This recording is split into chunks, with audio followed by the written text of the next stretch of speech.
With this project, we set out to create an installation which would, using light, allow us to visualize the effect of a 360-degree sound source on an environment. So the canvas that we've created here is essentially a speaker in the middle of a framework. How does the acoustics of a space resonate with your understanding of an environment, and how does a speaker actually govern that in a way? We're using a series of parallel laser beams and a laser scanner that allows us to pinpoint any point in 3D space.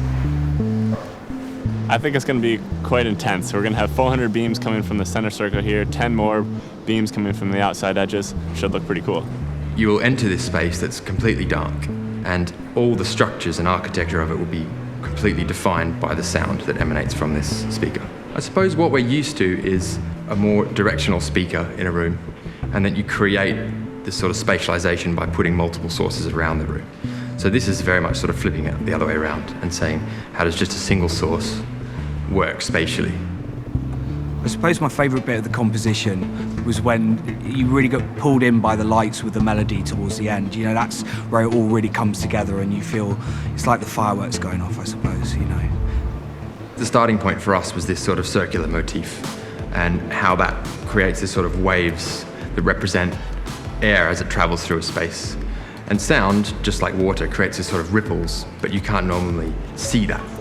A single simple sine wave or tone might appear as a line or a dot. And then as that sine wave becomes more complex or harmonics are introduced, that becomes a more complex pattern of light. So a high frequency click might be a point, and a more kind of messy, thick bass tone might be a much more noisy sort of cloud. And then as this sound source plays through, we kind of let this picture evolve. I suppose the challenge of visualizing sound is not so much a challenge, but an interesting opportunity to create a visual language for something that we don't normally have an image for. And we go to a lot of effort to pre-visualize that, to model it and sketch and draw and to understand what these spaces will be like. But for us, the great moment is to walk into that environment and actually bring it to life and feel it.